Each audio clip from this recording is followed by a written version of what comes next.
Ladies and gentlemen, welcome to Chanel Jasmine, the best novel Chanel for romantic stories. Hai guys, selamat datang di channel Jasmine, channel terbaik untuk menyimak novel-novel romantis. Mohon dukung channel ini dengan subscribe, like dan share video-video yang ada di channel ini. Terima kasih.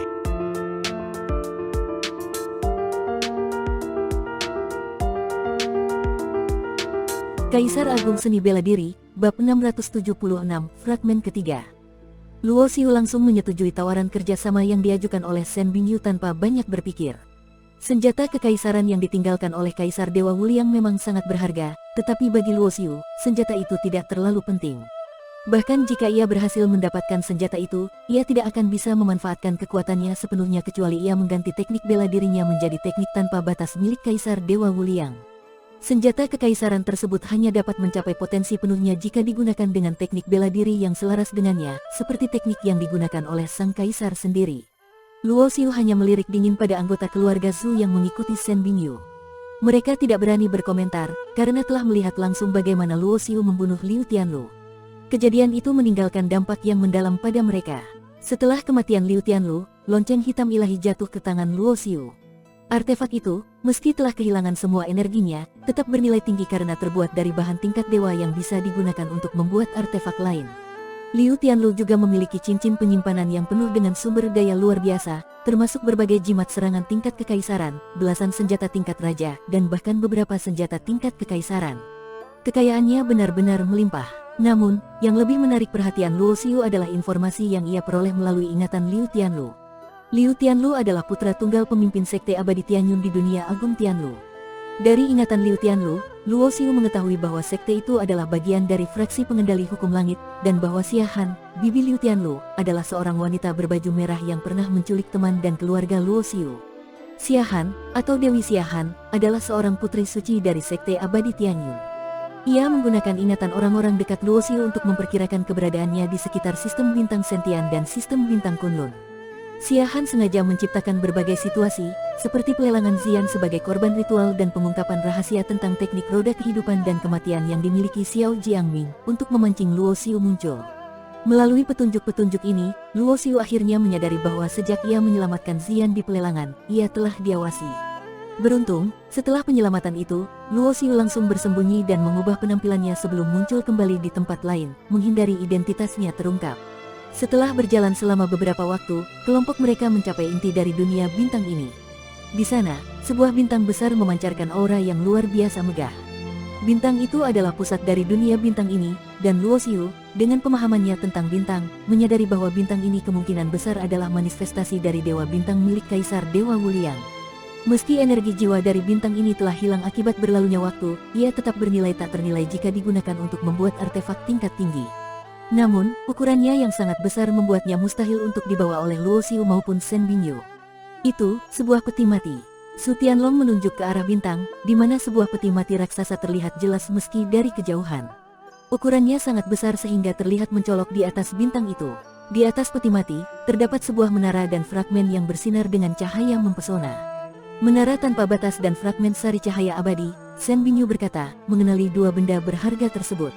Tidak diragukan lagi, di dalam peti mati itu terletak jasad Kaisar Dewa Wuliang, karena auranya yang menekan 9 langit dan 10 bumi dapat dirasakan dari kejauhan. Tuan Ye, menara tanpa batas adalah peninggalan leluhurku, sementara fragmen sari cahaya abadi adalah harta yang tak ternilai. Bagaimana jika kita berbagi, satu orang satu barang? Tawar Shen Bingyu. Baik, Luo Xiu langsung setuju. Ia lebih membutuhkan fragmen sari cahaya abadi dibandingkan menara tanpa batas. Saat mereka mendekati bintang itu, sebuah penghalang cahaya tiba-tiba muncul, memancarkan aura yang luar biasa kuat dan menghentikan mereka. Penghalang itu adalah sisa kekuatan Kaisar Dewa, yang bahkan setelah berabad-abad masih tetap ada. Shen Bingyu mengeluarkan istana pemurnian iblis dari dantiannya. Penghalang tersebut tampaknya mengenali aura Kaisar Dewa yang melekat pada artefak itu dan perlahan-lahan menghilang. Begitu penghalang menghilang, Shen Bingyu langsung bergerak cepat menuju menara tanpa batas. Ia membentuk segel dengan tangannya, menyebabkan menara itu bergetar hebat. Pada saat yang sama, Luo Xiu merasakan panggilan dari fragmen sari cahaya abadi. Fragmen itu bergerak dengan sendirinya menuju Luo Xiu. Ketika Luo Xiu menangkap fragmen itu, ia langsung merasakan energi hukum waktu tingkat tinggi menyelimutinya. Waktu di sekitarnya seolah dipercepat, membuat hidupnya terasa cepat berlalu. Ini adalah hukum waktu tingkat 8. Luo Xiu mencoba melawan dengan menggunakan hukum waktu miliknya, tetapi hukum waktu perlambatannya jauh lebih lemah dibandingkan dengan hukum waktu percepatan yang ada di fragmen itu. Ia merasakan hidupnya perlahan terkikis. Luo Xiu segera mengaktifkan hukum kehidupan. Energi kehidupan yang melimpah mengalir di tubuhnya, melawan efek hukum waktu yang mempercepat usianya. Meski hukum kehidupan tidak sepenuhnya menetralkan hukum waktu, itu cukup untuk memperlambat dampaknya. Swoosh! Luo Xiu menyimpan fragmen sari cahaya abadi itu di dahi ruangannya. Fragmen ini lebih besar dari 2 fragmen sebelumnya yang telah ia kumpulkan. Saat ketiganya disatukan, bentuknya mulai menunjukkan lengkungan melingkar, membuat Luo Xiu menyimpulkan bahwa sari cahaya abadi yang lengkap berbentuk bulat, sebesar kepalan tangan.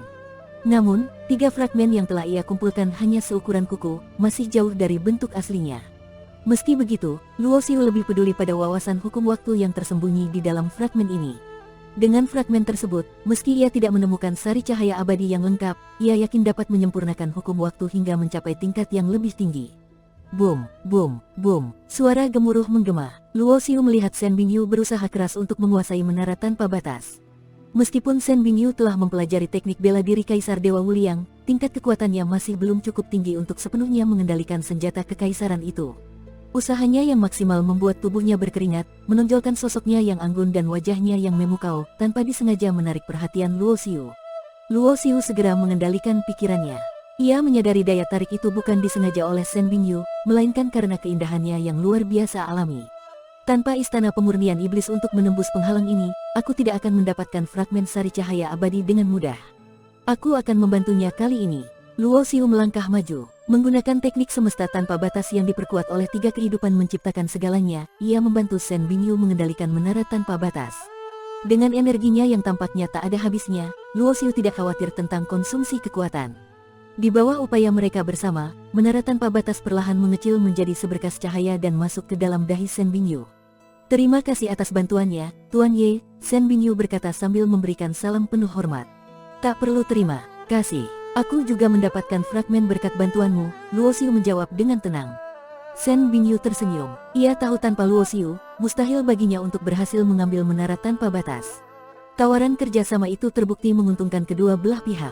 Tolong rahasiakan bahwa aku telah membunuh Liu Tianlu, kata Luo Xiu sambil melirik Su Tianlong dan anggota keluarga Zhu lainnya. Shen Bingyu, meskipun terlihat ramah, sebenarnya adalah sosok yang sangat bangga. Sebagai pewaris istana Wuliang, ia tidak akan peduli pada sekte abadi Tianyun. Luo Xiu yakin ia tidak akan mengungkap rahasia ini. Namun, Luo Xiu tidak mempercayai keluarga Zhu. Jika mereka bukan pengikut Shen Bingyu, Luo Xiu pasti sudah membunuh mereka. Aku akan menjaga rahasia ini. Kalian, bersumpahlah dengan hati bela diri kalian untuk tidak membocorkan apa yang terjadi di sini, Shen Bingyu memerintah anggota keluarga Zhu. Su Tianlong terkejut, tetapi ia tidak punya pilihan lain. Dengan hati yang berat, ia berkata, aku bersumpah dengan hati bela diriku. Jika aku membocorkan apa yang terjadi di sini, aku akan hancur tanpa sisa, tidak pernah mencapai kehidupan abadi. Anggota keluarga Zhu lainnya, meski enggan, mengikuti sumpah itu. Dalam bela diri, sumpah hati adalah sesuatu yang sangat serius. Para petarung yang telah mencapai tingkat Raja Dewa memiliki kesadaran diri yang kuat. Melanggar sumpah semacam itu berarti benar-benar menghadapi akibat buruk. Setelah memastikan semua orang bersumpah, Luo Xiu tidak membahas masalah ini lagi. Mereka meninggalkan bintang itu tanpa menyentuh peti mati raksasa. Luo Xiu dan Shen Bingyu memahami bahwa kekuatan mereka saat ini tidak cukup untuk membuka peti itu. Tuan Ye, Anda telah mempelajari teknik tanpa batas dan menjelajahi tempat leluhur kami meninggal. Dengan keterhubungan ini, tidakkah Anda mempertimbangkan bergabung dengan Istana Wuliang? Shen Bingyu mencoba lagi mengundang Luo Xiu. Namun, Luo Xiu sekali lagi menolak tawaran itu. Saat mereka meninggalkan langit berbintang, bintang waktu mulai bergetar. Luo Xiu merasakan hukum waktu yang mendasari bintang itu memudar. Fragmen sari cahaya abadi yang telah diambil Luo Xiu menyebabkan hukum waktu di bintang itu mulai runtuh. Bintang waktu akan segera lenyap, Shen Bingyu berkata sambil memandang langit. Aku akan kembali ke Istana Wuliang. Semoga kita bertemu lagi, Tuan Ye. Semoga bertemu lagi. Mungkin aku juga akan segera meninggalkan dunia ini dan menjelajahi dunia besar di alam atas, Luo Xiu menjawab dengan senyum tipis. Semoga bertemu lagi. Dengan senyum memikat, Shen Bingyu terbang bersama Su Tianlong dan yang lainnya, menghilang di kejauhan. Bersambung.